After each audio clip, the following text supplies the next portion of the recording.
4 college के लड़कों ने सिर्फ 3 साल में खुद को यहाँ पे बिलियनियर बना लिया और ये स्पीड मार्क जकरबर्ग से भी यहाँ पे तेज है।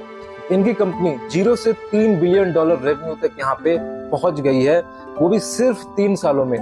और ये हिस्ट्री की सबसे फास्टेस्ट ग्रोइंग सॉफ्टवेयर कंपनी बन गई है। लेकिन असली ट्विस्ट ये है कि इतनी जबरदस्त ग्रोथ होने के बावजूद भी इस कंपनी ने अपने कंपनी को एलन मस्क को $60 बिलियन में यहाँ पे बेच दिया। सवाल ये है कि जब सब कुछ सही चल रहा था तो इन्होंने एग्जिट क्यों लिया।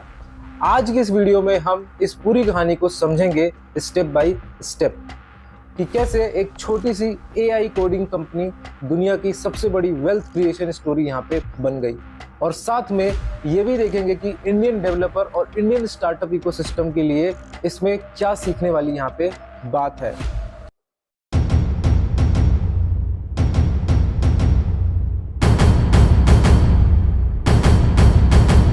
तो अगर आपने अभी तक इसके बारे में नहीं सुना तो कर्सर एक AI कोड एडिटर है। ये माइक्रोसॉफ्ट के विजुअल स्टूडियो कोड का फॉर्क है जिसमें AI को बहुत ही डीपली इंटीग्रेट किया गया है। आप कोड लिखते हो और कर्सर खुद कंप्लीशन सजेस्ट करता है, फंक्शन रीराइट करता है और एरर डिबग करता है। जो डेवलपर ऑलरेडी कोडिंग कर रहे हैं उनके लिए ये बहुत ही, या बिल्कुल हम बोल सकते हैं, फैमिलियर फील होता है, क्योंकि ये एक अलग चैटबॉट जैसा नहीं लगता है बल्कि सीधा आपके वर्क फ्लो के अंदर AI को इंजेक्ट कर देता है। और सबसे इंटरेस्टिंग बात यह है कि आप इजिली डिफरेंट AI मॉडल्स के बीच में इसको यहाँ पे स्विच कर सकते हो। इस कंपनी की शुरुआत 2022 में हुई थी।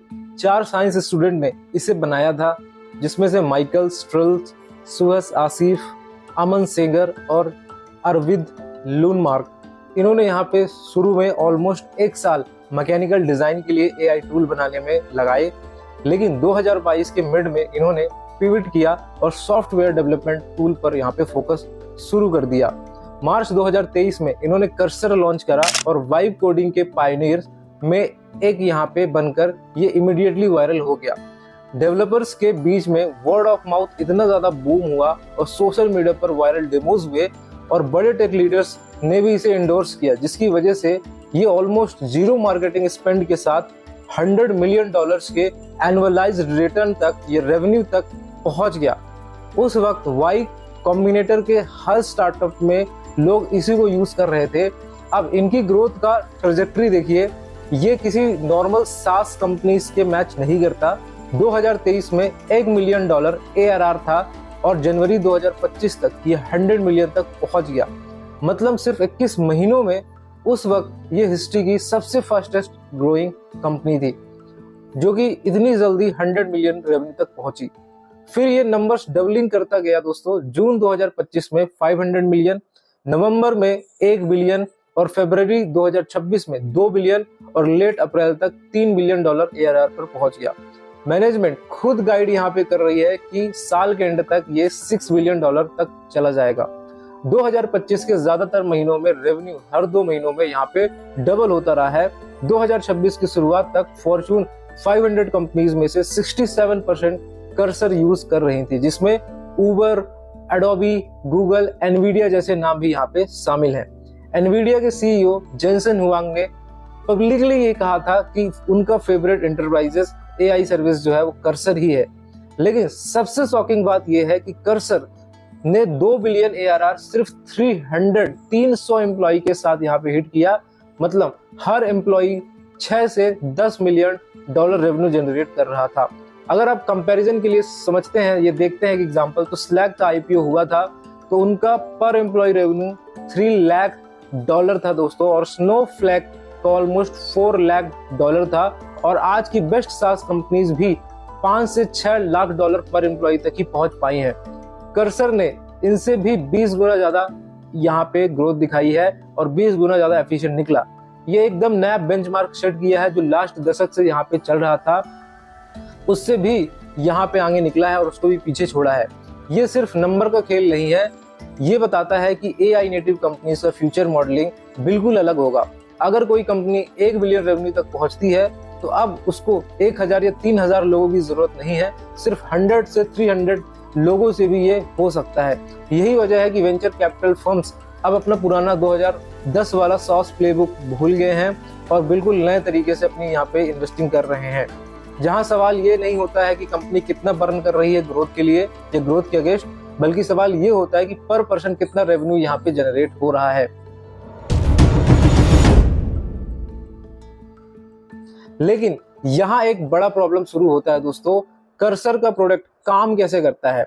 ये कोड को क्या करता है, लार्ज लैंग्वेज मॉडल तक यहाँ पे रूट करता है। मतलब 2024 और 2025 के ज्यादातर समय में कर्सर को हर एक एपीआई कॉल के लिए एंथ्रोपिक और ओपन एआई को पेमेंट करनी पड़ती थी।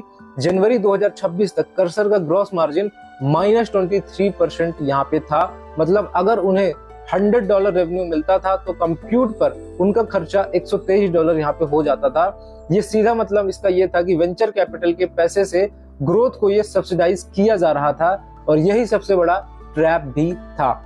जितनी जल्दी कर्सर ग्रो करता उतना ही ज्यादा लॉस होता। 2025 में जब रेवेन्यू हर 2 महीने में यहाँ पे डबल हो रहा था तो कंप्यूट का बिल भी यहाँ पे डबल हो रहा था। पिछले साल कर्सर ने $900 मिलियन यहाँ पे बर्न किया।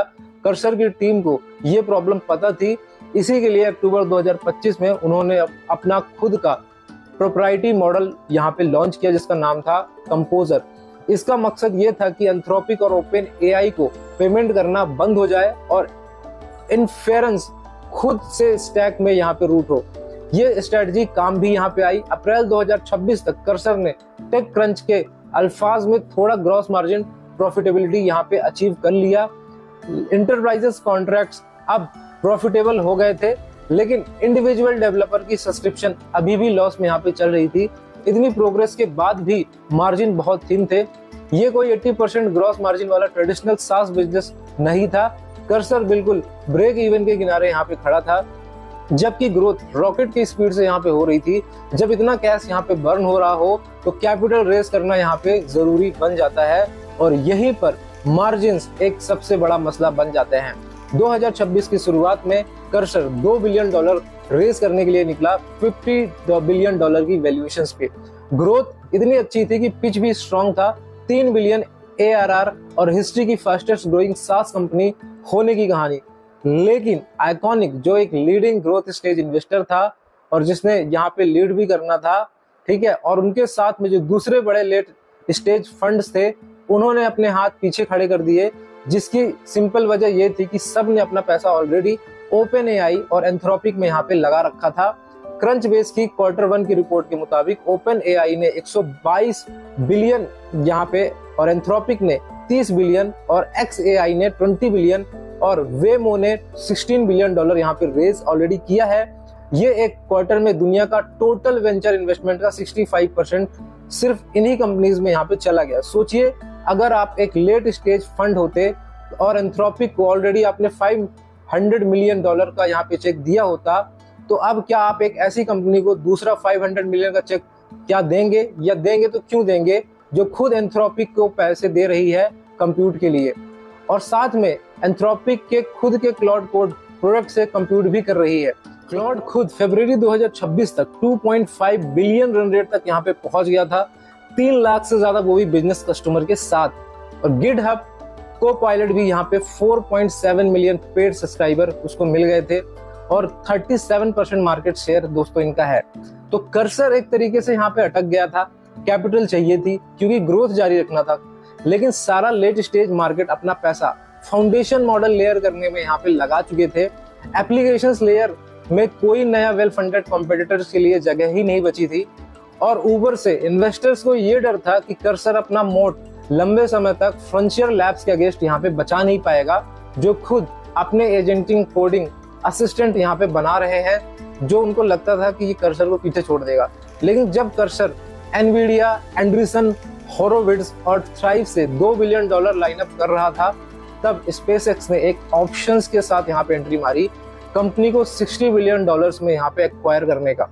ये ऑप्शंस दूसरे ऑप्शन से कहीं ज्यादा बेहतर लग रहा था, लेकिन सवाल ये है कि स्पेसएक्स को कर्सर क्यों चाहिए।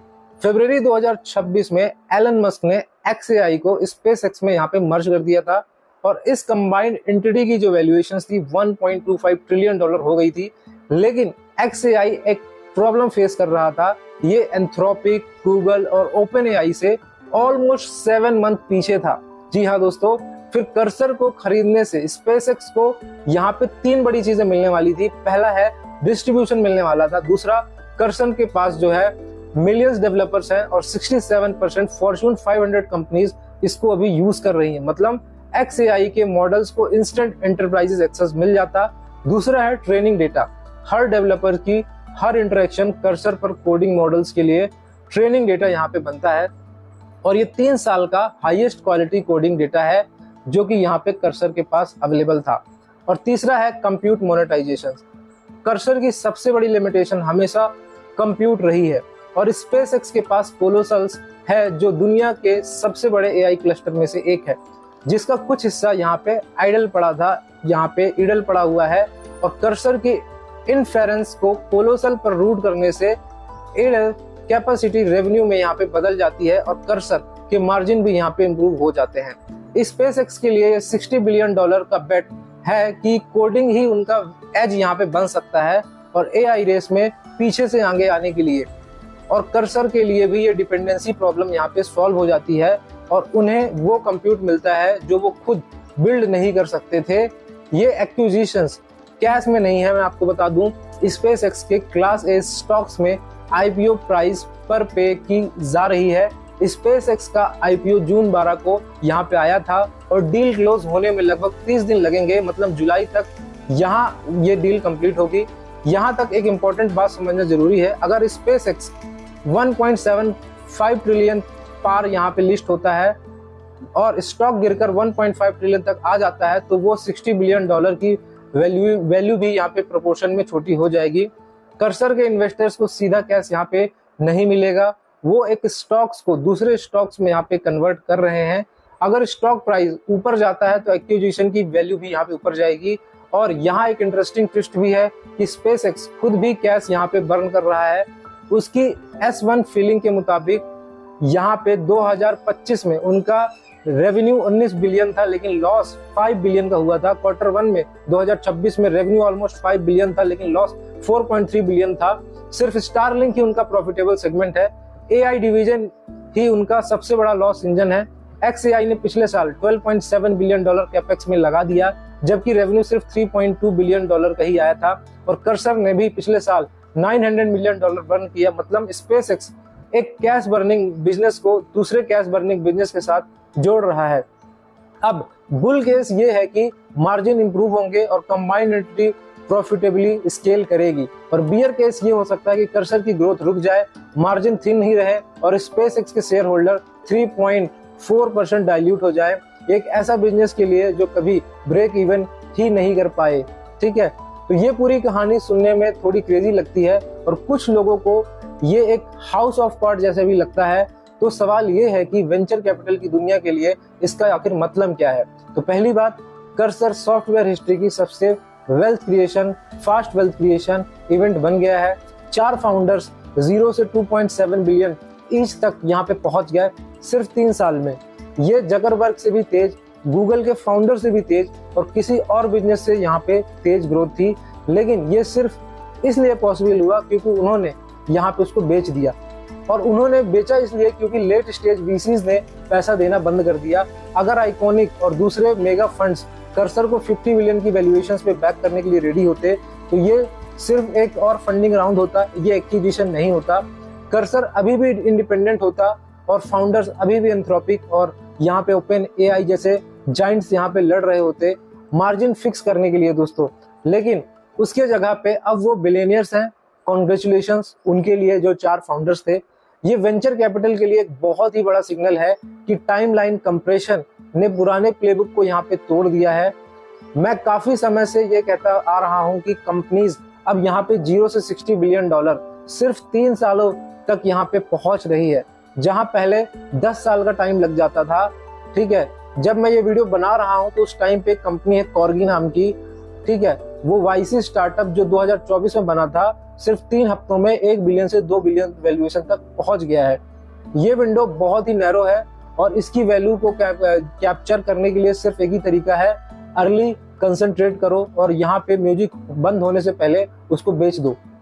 डाइवर्सिफाइड एआई पोर्टफोलियो बनाने वाले फंड्स के लिए उनमें से ज्यादातर कंपनीज कर्सर जैसी नहीं बनेगी। वो या तो कैपिटल खत्म होने से पहले यहाँ पे मार्जिन फिक्स नहीं कर पाएंगी, या फाउंडेशन मॉडल प्रोवाइडर्स खुद कंपीटिंग प्रोडक्ट्स बनाकर उन्हें यहाँ पे क्रैश कर देंगे। सो असली विनर वही फंड होंगे जिन्होंने हर विंटेज में टॉप 2-3 आउटकम्स पर कंसंट्रेट किया है और कैपिटल मार्केट बंद होने से पहले यहाँ पे एग्जिट ले लिया है। कर्सर को अपना एग्जिट यहाँ पे मिल गया है, ज्यादातर कंपनीज को यहाँ पे नहीं मिलेगा, लेकिन सिर्फ एक ही काफी यहाँ पे होता है पूरे फंड्स को बनाने के लिए। इंडियन डेवलपर कम्युनिटी के लिए भी एक बहुत ही बड़ा लेसन है। जिस तरीके से एआई कोडिंग टूल्स तेजी से एंटरप्राइजेस लेवल पर यहाँ पे अडॉप्ट हो रहे हैं, अगर इंडिया में भी कोई स्टार्टअप इस वेव को सही टाइम पे पकड़ लेता है तो आउटकम्स बहुत ही यहाँ पे बड़ा हो सकता है। बस टाइमिंग और कैपिटल डिसिप्लिन दोनों सही होना चाहिए। तो अब सवाल ये है कि अगला कौन होने वाला है, तो चलिए देखते हैं वो आगे क्या होगा अगले वीडियो में। वीडियो अगर आपको ये पसंद आई हो तो यहाँ पे चैनल को सब्सक्राइब करें, वीडियो को लाइक करें, और अगर आप फाइनेंस और एआई स्टार्टअप की ऐसी ही डीप डाइव कहानियां सुनना चाहते हैं, जानना चाहते हैं, तो बेल आइकन के बटन को दबा लीजिए ताकि जब भी नया वीडियो लाऊं उसको नोटिफिकेशन मिल जाए आपके पास। तो मिलते हैं दोस्तों अगले वीडियो में इसी तरह की इन्फॉर्मेटिव वीडियो के साथ।